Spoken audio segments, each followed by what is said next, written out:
શું તમારી પણ આદત છે ગમે ત્યાં રસ્તા ઉપર બાઇક પાર્ક કરવાની? તો તમારા માટે પણ આ કિસ્સો લાલ બત્તી સમાન છે।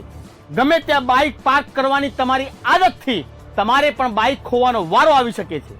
ભાવનગરથી આવો જ એક કિસ્સો સામે આવ્યો છે, જ્યાં એક નહીં પરંતુ 32 જેટલા બાઇકની ચોરી કરનાર ચોરની ધરપકડ કરવામાં આવી છે। કોણ છે આ બાઇક ચોર અને કેવી રીતે આપ્યો ચોરીને અંજામ, જોઈએ અમારા ખાસ અહેવાલમાં।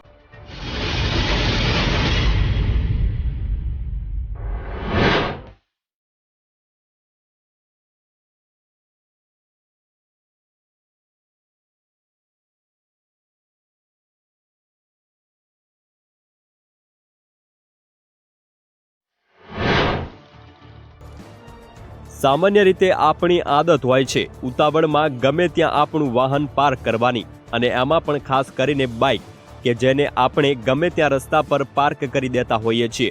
પરંતુ આપણી આ આદતથી ક્યારેક આપણે આપણા બાઇકથી હાથ ધોવાનો વારો આવી શકે છે, કારણ કે અત્યારે બાઇક ચોરો બેફામ બન્યા છે। દર વખતે નવી મોડસ ઓપરન્ટી અપનાવીને ચોરીને અંજામ આપતા હોય છે।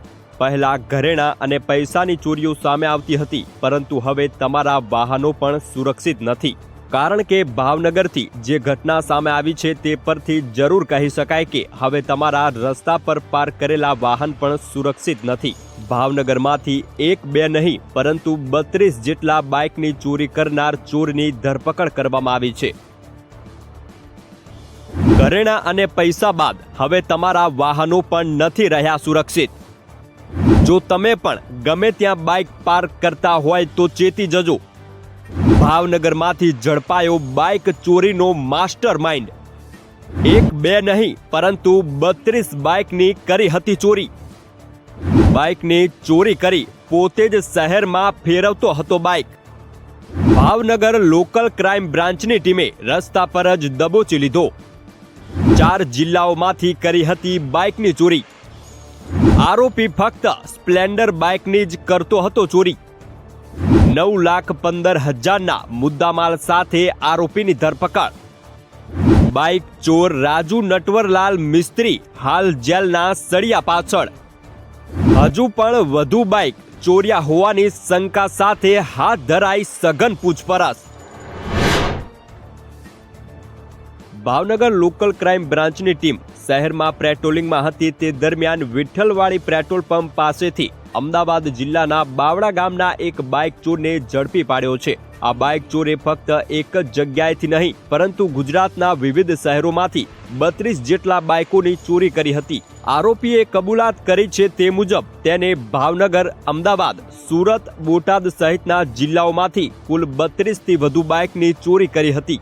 ભાવનગર લોકલ ક્રાઇમ બ્રાન્ચની ટીમે આરોપીની ધરપકડ કરી કુલ 9,15,000નો મુદ્દામાલ કબજે કર્યો છે।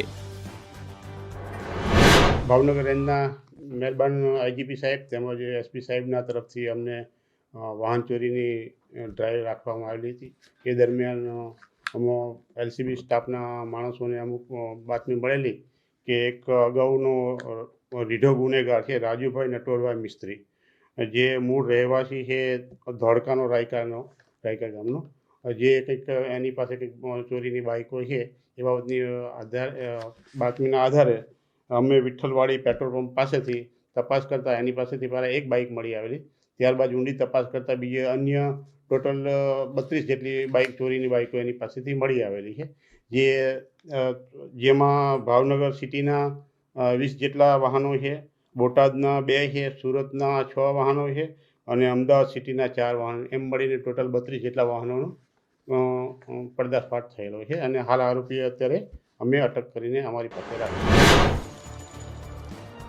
સમગ્ર બનાવ અંગે એલસીબી કચેરીથી જાણવા મળેલી વિગતો અનુસાર ભાવનગર લોકલ ક્રાઇમ બ્રાન્ચની ટીમ તથા પેરોલ પ્રોલ સ્ક્વોડ શહેરના વિવિધ વિસ્તારોમાં પેટ્રોલિંગમાં હતા તે દરમિયાન જ વિઠ્ઠલવાડી પેટ્રોલ પંપથી નિર્મળનગર તરફ જવાના રોડ પરથી એક શંકાસ્પદ બાઇક ચાલકને અટકાવવામાં આવ્યો હતો। ક્રાઇમ બ્રાન્ચની ટીમે તેને અટકાવી તેનું નામ, સરનામું, ધંધો તથા બાઇકના દસ્તાવેજ તપાસવા અંગે માંગ્યા હતા। શખ્સે પોતાનું નામ રાજુ નટવરલાલ મિસ્ત્રી હોવાનું જણાવ્યું હતું, જેની ઉંમર 54 વર્ષ છે, જે હાલ ધંધુકા તાલુકાના રાયકા ગામે ભાડાના મકાનમાં રહેતો હોવાનું જણાવ્યું છે. પરંતુ બાઇકના કાગળો અંગે સંતોષકારક જવાબ ન આપી શકતા તેને પોલીસ સ્ટેશન લાવવામાં આવ્યો હતો. પોલીસ સ્ટેશન લાવી તેની સઘન પૂછપરછ કરતા તેના કબજામાં રહેલ બાઇક શહેરના એક વિસ્તારમાં ચોરી કરીને ફેરવતો હોવાનું સામે આવ્યું હતું. એલસીબી દ્વારા વધુ પૂછતાછ કરતા તેણે ભાવનગર, સુરત, અમદાવાદ અને બોટાદ સહિતના જિલ્લામાંથી કુલ 32 બાઇકની ચોરી કરી હોવાની કબૂલાત કરી હતી. મહત્વની વાત એ છે કે આ ચોર ફક્ત સ્પ્લેન્ડર બાઇકની જ ચોરી કરતો હતો. અત્યારે તો પોલીસે કુલ 32 સ્પ્લેન્ડર બાઇક કે જેની કિંમત 9,15,000 આંકવામાં આવી છે તે તમામ મુદ્દામાલ કબજે કરી વધુ તપાસ હાથ ધરી છે. પૂછપરછમાં આ શખ્સ માત્ર સ્પ્લેન્ડર બાઇકની જ ચોરી કરતો હોવાનું અને આ કામમાં તે આગવી માસ્ટરી ધરાવતો હોવાનું પણ જાણવા મળ્યું. અત્યારે તો પોલીસે આ શખ્સની ધરપકડ કરી તમામ મુદ્દામાલ છે તે જપ્ત કર્યો છે અને હજુ પણ તેને વધુ બાઇકની ચોરી કરી હોય તેવી શંકા સાથે વધુ સઘન તપાસ છે તે શરૂ કરાઈ છે. આ આરોપી છે રીઝર્વ ગુનેગાર છે. એ પોતે એકલો જ છે, એની અંદર સંડોવાયેલો છે અને અગાઉ પણ તે અમદાવાદ સિટીમાં અન્ય 25 જેટલા ગુનાઓમાં એને અટક કરવામાં આવેલો હતો. 4 વખત તે પાસામાં પણ જઈને આવેલો છે અને એની એમો એ છે કે કોઈ પણ પાર્કિંગમાં પડેલી વાહન હોય તે નજર ચૂકવી અને એ લોક તોડી અને બાઇક લઈ જતો. રસ્તા પર ગમે ત્યાં બાઇક પાર્ક કરતા લોકો માટે આ કિસ્સો લાલ બત્તી સમાન છે. જો તમે પણ ગમે ત્યાં બાઇક પાર્ક કરીને રવાના થઈ જતા હો તો ચેતી જજો, નહીં તો તમારે પણ બાઇક ખોવાનો વારો આવી શકે છે. આવા બાઇક ચોરોથી સાવધાન રહો અને જો કોઈ આવો શંકાસ્પદ વ્યક્તિ દેખાય તો તરત જ પોલીસને જાણ કરો. ક્રાઇમ રિપોર્ટ FIRમાં આવા જ અનેક ગુનાઓનો કરીશું પર્દાફાશ. ત્યાં સુધી જોતા રહો બુલેટિન ઇન્ડિયા, ભરોસો ગુજરાતનો.